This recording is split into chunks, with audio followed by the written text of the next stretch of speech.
Right, we are live with another Quick Tip Tuesday, each and every Tuesday, 8 p.m. Eastern Time. Today's topic is things to include in your rental lease.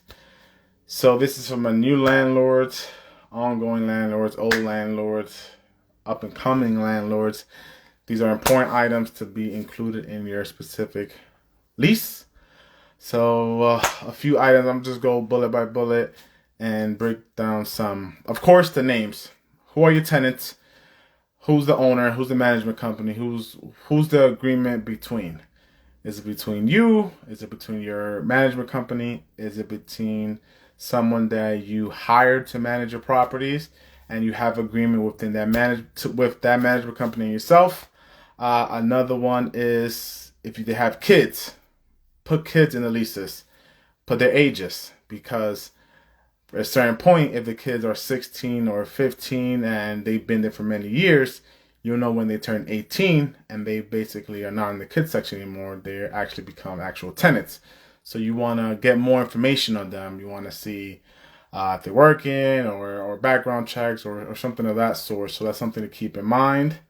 The address of the property, of course. What's the agreement for? What's the address? The reason why you want the tenants and who's going to live there, because you want an agreement of the limit of occupancy. So you want to see if they're exceeding that. So if they're exceeding that, you want to see who's going to live there, and more than people live there in the lease, they're in breach of the contract. So you want to make sure you have that written. And if more people live in there, of course, you can have certain language if people are staying there more than 2 weeks or whatever the case is.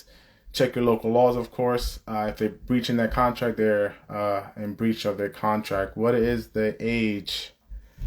What age is that? So basically, once the child turns 18, they become of legal age. You want to make sure the terms of the contract is stated in the lease. If it's a month-to-month, is it an annual lease? When does it begin? When does it end? When are you collecting rent? First of the month. I like starting my leases on the first of the month. For it could be every first of the month that they actually make payments, and then 5 days after that, you know that they're late. Usually, after the first, for most of my leases, they're pretty much late, and they have to pay a late fee.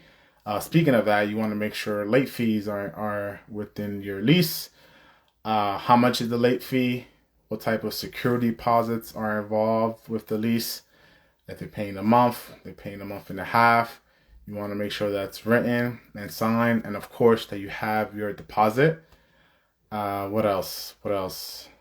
Of course, check with your local laws regarding late fees and how much you can actually charge and what's the grace period. In a lot of states, there isn't an actual date that you have to wait for, but most landlords do until the 5th.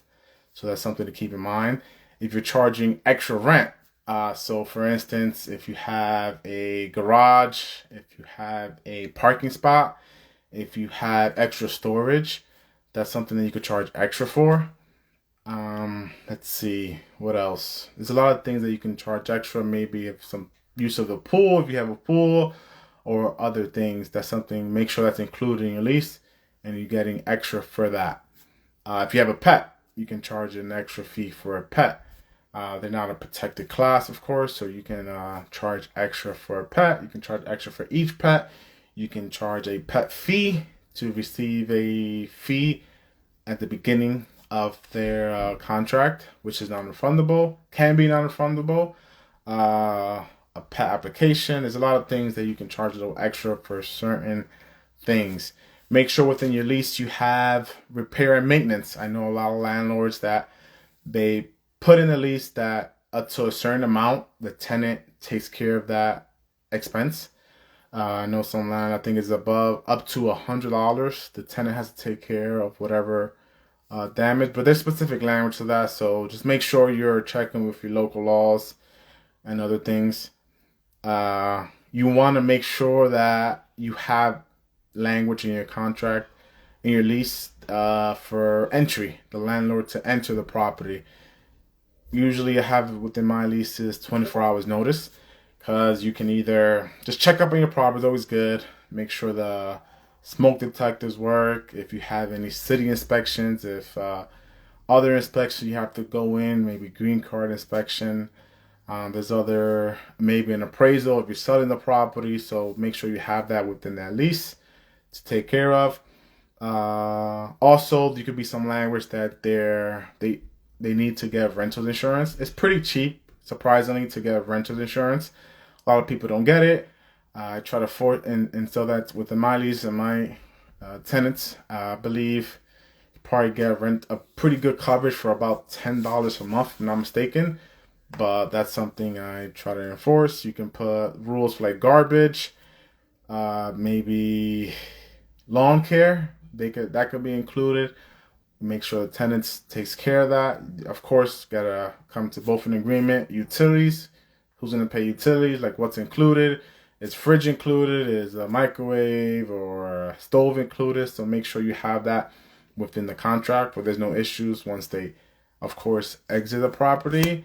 I have in my leases that they cannot sublet, so make sure you have that within your lease as well to avoid any issue down the road. What else do we have? Holdover. So basically, once the lease is up, if you have an annual lease, what's going to happen after? Are they month to month? Is the rent going to stay the same? Is the rent going to increase about 4% or 10%? A couple dollars. Of course, make sure you follow the local laws. But most of the times, if they're staying, I like to bump it up on the holdover date. I don't do it all the time, of course. Sometimes I forget, but that's why you have SOPs to make sure that whatever you have in place, you continue to do. Those are the main ticket items I would like to say. Of course, we can get into nitty-gritty depending on the area, the state. If you have any specific, if you don't have a lease for yourself, and you need any leases, just reach out to me, shoot me a message, and I hope to answer any questions on my next week Quick Tip Tuesday. If you have any topics you want me to discuss, let me know. Have a good one.